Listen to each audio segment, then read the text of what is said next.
Baik, bismillahirrahmanirrahim. Assalamualaikum warahmatullahi wabarakatuh.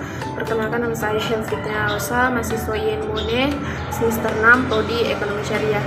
Nah, pada kesempatan kali ini saya akan menjelaskan dan memaparkan mengenai BUMDes. Mungkin teman-teman sudah tahu apa itu badan usaha milik negara, badan usaha milik daerah. Sebenarnya BUMDes ini hampir sama dengan keduanya, yang membedakan itu tingkatannya. Kalau badan usaha milik negara berada di tingkatan pemerintah pusat, badan usaha milik daerah berada di tingkatan kabupaten atau kota. Nah, BUMDes ini berada di tingkatan pemerintah desa. Oke, jadi apa sih sebenarnya BUMDes ini? Jadi BUMDes adalah singkatan dari badan usaha milik desa yang mana dikelola oleh desa dan pastinya sudah berbadan hukum.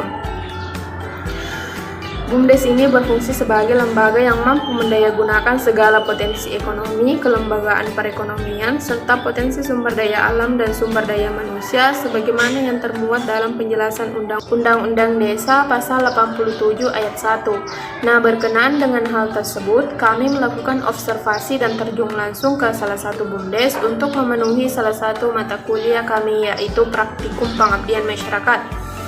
Tujuan kami yaitu untuk mengetahui bagaimana pemasaran BUMDes tersebut dan diharapkan kami dapat memberikan saran dan masukan serta perkembangan dalam hal pemasaran hasil kreativitas yang terdapat pada BUMDes tersebut.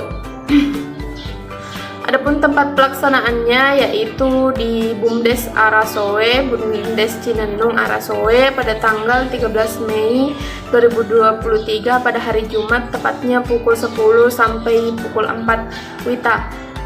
Nah, yang mana produk pada BUMDes tersebut adalah pupuk dan cabai. Jadi, menurut informasi yang kami dapatkan bahwa alasan dipilihnya pupuk dan cabai sebagai produk BUMDes karena pupuk merupakan salah satu hal yang sangat penting dan di desa tersebut karena mayoritas penduduknya adalah petani dan juga seringkali terjadi kelangkaan terhadap pupuk. Sedangkan cabai dipilih karena untuk memanfaatkan lahan yang ada dan juga memiliki nilai jual yang tinggi karena harga cabai yang cukup tinggi. Nah, adapun permasalahannya yaitu terkait dengan pemasarannya, untuk pupuk itu hanya dipasarkan di desa tersebut saja. Jadi penjualannya tidak meluas. Begitupun dengan cabai, walaupun pemasarannya sudah di berbagai tempat, tapi kuantitasnya yang tidak memadai. Dan hal tersebut menjadi salah satu masalah dalam BUMDes tersebut. Setelah melakukan observasi langsung pada BUMDes Cinenung Arasowe, kami menyarankan agar yang pertama sebaiknya pupuk yang dihasilkan jangan hanya dijual pada masyarakat sekitar saja, tapi bisa dipasarkan di daerah lain agar jangkauannya lebih luas. Yang kedua, kami juga menyarankan setelah pangsa pasarnya sudah lebih luas, sebaiknya menggunakan media sosial sebagai salah satu media untuk mempromosikan produk-produk yang ada pada BUMDes agar lebih mudah dijangkau untuk masyarakat di luar daerah. Yang ketiga, selalu melakukan evaluasi dan pembelajaran yang berkala agar dapat melakukan perubahan dan perkembangan yang lebih baik lagi untuk kedepannya. Yang keempat, lebih banyak melibatkan masyarakat agar semakin tercipta persatuan dan solidaritas yang tinggi antar masyarakat serta meminta ide-ide dan pendapat masyarakat dalam mengelola BUMDes agar semakin baik ke depannya. Yang kelima, melakukan pelatihan kepada sumber daya manusia agar tercipta SDM yang berkualitas. Semakin berkualitasnya SDM, maka semakin berkualitas juga kinerjanya.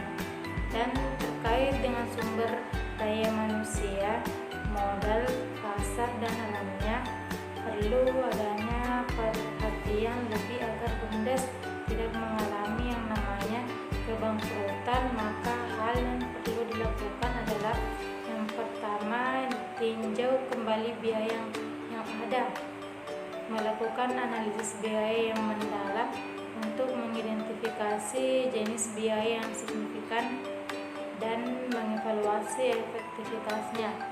Identifikasi potensi penghematan dengan mempertimbangkan pengurangan atau penghapusan kegiatan yang tidak memberikan nilai tambah yang signifikan. Yang kedua, evaluasi modal.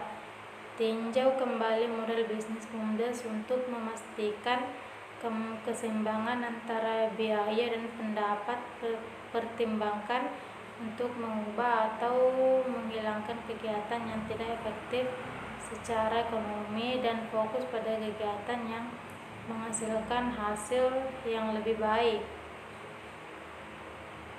3. Tingkatkan efisiensi operasional. Identifikasi area-area di mana efisiensi operasional dapat ditingkatkan, ditinjau proses kerja, alur produksi, penggunaan sumber daya, dan manajemen.